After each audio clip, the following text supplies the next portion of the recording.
ये आपका 2185GM सेंसेट महिंद्रा का है। ये फर्स्ट राउंड में आपका फर्स्ट राउंड का है। यहाँ पे लिखा है TDC बोल के है।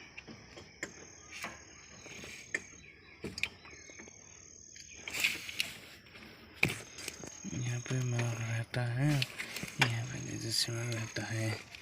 इसके बाद फर्स्ट राउंड में होगा 1 2 3। नेक्स्ट सेकंड राउंड में सिर्फ ओनली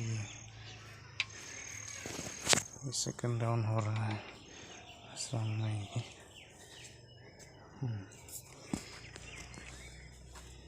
खुला है इंजन अभी।